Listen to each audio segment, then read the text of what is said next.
नमस्कार. मी doctor Praveen Thakare, chest physician Washim. मागील 16-17 वर्षापर्यंत पासून मी वाशीम येथे चेस्ट फिजिशियनची प्रॅक्टिस करतोय. आणि माझं MBBS झालेलं आहे आणि त्यानंतर चेस्टमध्ये डिप्लोमा झालेला आहे मुंबईवरून. त्यानंतर मी मुंबईमध्ये एक 6 ते 8 महिने इंटेन्सिव्हिस्टचा कोर्स केलेला आहे. वाशिमला 2007 मध्ये आल्यानंतर पहिले 3 वर्ष मी गव्हर्नमेंट मेडिकल ऑफिसर म्हणून काम केलं आणि त्यानंतर माझं स्वतःचं वैयक्तिक प्रायव्हेट हॉस्पिटल टाकलेलं आहे. आणखी मी इथे वाशिम क्रिटिकल केअर सुद्धा चालू केलेलं आहे, जे मागील 8 ते 10 वर्षापासून रन करतोय.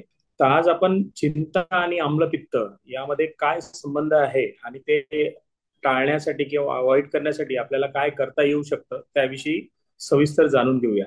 तर सगळ्यात आधी हार्टबर्न म्हणजे काय? हार्टबर्न म्हणजे गळ्यात जळजळ होणे किंवा तिखट पाणी तुमच्या अन्न नलिकेतून बाहेर येणे, त्याला आपण हार्टबर्न म्हणतो. ज्यावेळेस पोटातील आम्ल लोअर इसोफेगस जी अन्न नलिका असते त्याचा जो वॉल असतो तो जर रिलॅक्स झाला, तर त्या रिलॅक्स असतानाच्या स्थितीमध्ये जर ऍसिड तोंडामध्ये वापस येत असेल किंवा तिखट पाणी बाहेर पडत असेल तर त्याला आपण हार्टबर्न म्हणतो. आता जर असा हार्टबर्न आठवड्यातून 2 किंवा अधिक वेळा जर होत असेल तर त्यामुळे गॅस्ट्रो इसोफेजियल रिफ्लक्स डिसीज असा एक टर्मिनॉलॉजी आहे, ती होण्याची शक्यता असते. आता हार्टबर्न हा GRDचे प्रमुख लक्षण आहे. यामुळे काय होते की मळमळ होते, उलटी होते, छातीमध्ये दुखतं, गिळताना त्रास होऊ शकतं किंवा कधी कधी श्वास घ्यायला सुद्धा त्रास होऊ शकतो. या व्यतिरिक्त बऱ्याच इतर समस्या सुद्धा आहे अन्ननलिकेशी संबंधित, त्या तुम्हाला उद्भवू शकतात. चिंतेची बाब म्हणजे चिंता ही डायरेक्टली तुमच्या पोटावर इफेक्ट करत नाही, ती सगळ्यात आधी तुमच्या मेंदूवर इफेक्ट करते.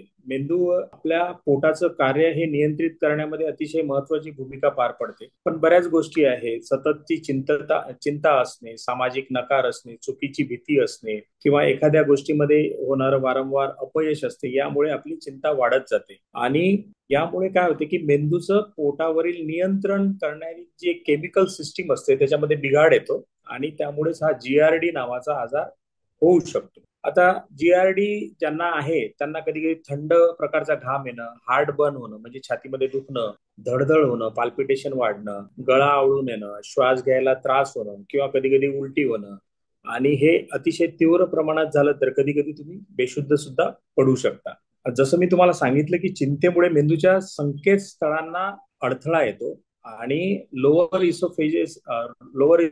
इसोफेगसचा जो वॉल असतो ती प्रक्रिया व्यवस्थित घट्ट बंद न करू शकल्यामुळे तो वॉल अनियंत्रित होऊन रिलॅक्स पोझिशन मध्ये जातो आणि त्यामुळे पोटातील अन्न रिगर्जिटेट म्हणजे उलट्या मार्गाने तुमच्या तोंडामध्ये येऊ शकतं. हार्टबर्नमुळे वेदना सुद्धा होतात, जी ताण वाढवते. ताण वाढल्यामुळे परत हार्टबर्न वाढतो आणि हार्टबर्न वाढल्यामुळे परत आपण त्याविषयी चिंता करू लागतो. तर अशी ही विशियस सायकल्स आहेत ज्याच्यामुळे हार्टबर्नमुळे चिंता वाढते आणि चिंतेमुळे हार्टबर्न वाढतं.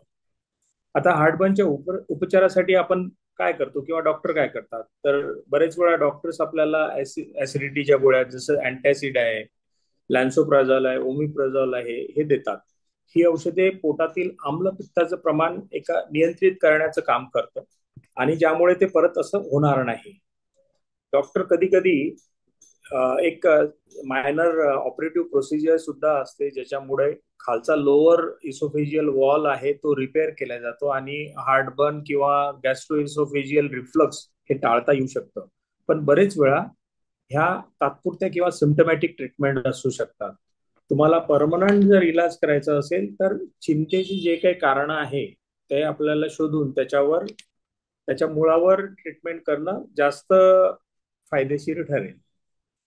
आता चिंतेचा उपचार करायचा म्हणजे काय, तर सगळ्यात आधी तर आपली लाईफस्टाईल आपल्याला चेंज करायला पाहिजे. म्हणजे तुमच्या खाण्याच्या पद्धतीमध्ये चेंज करायला पाहिजे. चिंता कशामुळे कमी होईल, म्हणजे तुमचे जे काही हॉबीज आहे किंवा तुमची कार्यप्रणाली आहे किंवा झोपेचे प्रमाण आहे, अति चॉकलेट्स आहे, कॅफिन किंवा चहा कॉफी याचं सेवन असेल, सिगरेट असेल, अल्कोहोल असेल, याचं प्रमाण जर जास्त असेल तर ते सगळ्यात आधी कमी करणं गरजेचं आहे.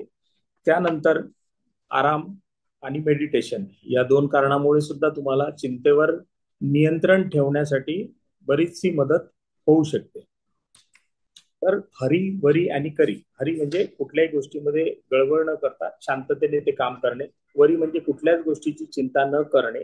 आणि करी करी म्हणजे all type of spicy food, म्हणजे जेवढे काही तिखट मसाल्याचे पदार्थ असतील तर त्याचं सेवन कमीत कमी करणं किंवा जिथं टाळता येत असेल तिथं टाळणं हे त्याचा उपाय आहे. आता चिंतेमुळे किंवा GERD मुळे या दोन्ही याच्यामुळे आपला दैनंदिन जे कार्यप्रणाली आहे ती डिस्टर्ब होते आणि क्वालिटी इंडेक्स जी आहे, लाईफ क्वालिटी इंडेक्स किंवा आपल्या तुमच्या कामाची जी गुणवत्ता आहे त्याच्यावर परिणाम होऊ शकतो आणि एकंदरीतच तुमची जी कार्यक्षमता आहे ती अल्टिमेटली कमी होते.